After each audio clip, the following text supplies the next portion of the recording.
हर व्यक्ति का सबसे बड़ा प्रश्न ये है कि व्यक्ति का जन्म होता है तो कोई कोई लोग ऐसे घर में जन्म लेते हैं जहाँ सुख सुविधा है, कोई कोई ऐसे घर में जन्म ले लेते हैं कि जहाँ गरीबी है, भूखमरी है और जन्म लेते ही उसको दुख का सामना करना पड़ता है। तो ऐसा भेदभाव क्यों होता है?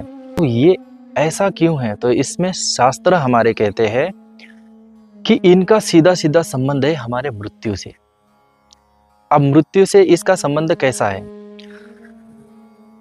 गीता के अनुसार देखा जाए भगवान श्री कृष्ण बोलते हैं कि आपका जो अंतिम समय है, अंतिम समय में जो आपने जन्म भर जीवन भर जो जो कर्म किया है वही कर्म आपके स्मृति में बने रहते हैं और वही कर्म आपको अंतिम समय आपकी स्मृति में घूमते हैं।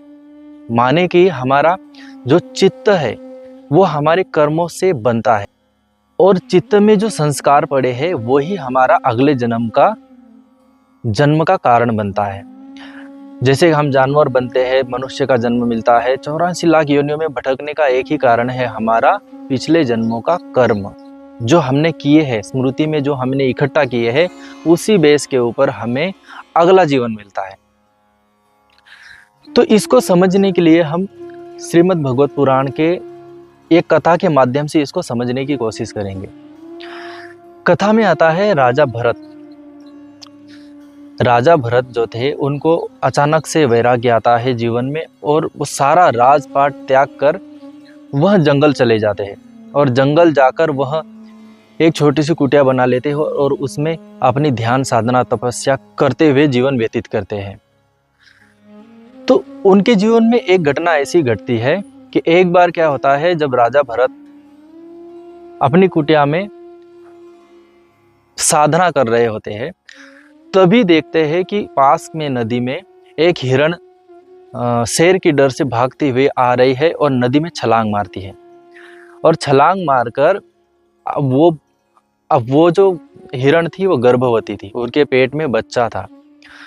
तो वो शेर के डर से वो इतना भयभीत हो गई, शेर के डर से इतना भयभीत हो गई कि उसने बच्चे को पानी में ही जन्म दे दिया और जैसे तैसे बचकर पानी से बाहर निकलकर वो चली गई और बच्चे को पानी में ही छोड़ दिया।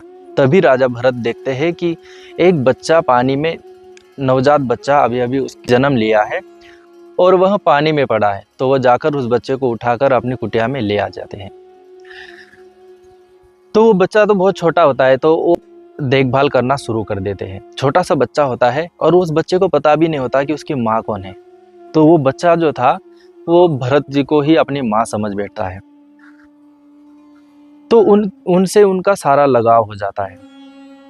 तो ऐसे करते करते करते वो बच्चा बड़ा हो जाता है। जब राजा भरत तपस्या में बैठते, ध्यान में बैठते हैं तो वो बच्चा उनके पास आकर बैठ जाता है, उनकी गोद में आकर बैठ जाता है। तो राजा भरत को भी उनसे लगाव हो जाता है, बहुत ज्यादा लगाव हो जाता है। तो अब यही लगाव उनका जीवन का कारण बना। जब राजा भरत का अंतिम समय आया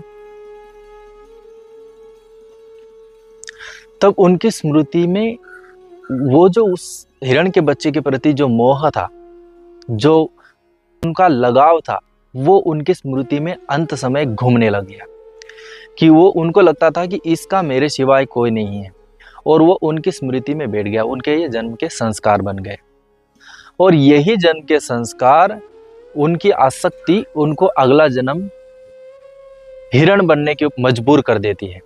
तो राजा भरत का अगला जन्म होता है हिरण का, क्योंकि उनकी स्मृति में अंत समय क्या था, हिरण के प्रति मोह।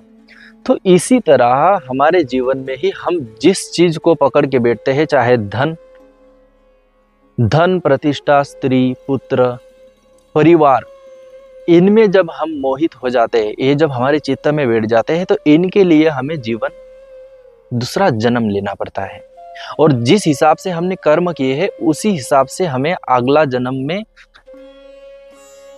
जन्म में सुख या दुख भोगने के लिए मिलता है। तो कोई कोई लोग अमीर घर में कुल में जन्म ले लेते हैं, कोई कोई गरीब घर में जन्म ले लेते हैं, कोई कोई तो किसी का तो जन्म ऐसी जगह पर होता है तो उनको माता पिता भी नसीब नहीं होता है, घर नसीब नहीं होता है, फुटपाथ के ऊपर जीवन कटता है और इनको शिक्षाएं अच्छी नहीं मिलती और इनके जन्म खराब होते हैं, उनके कर्म खराब होते हैं।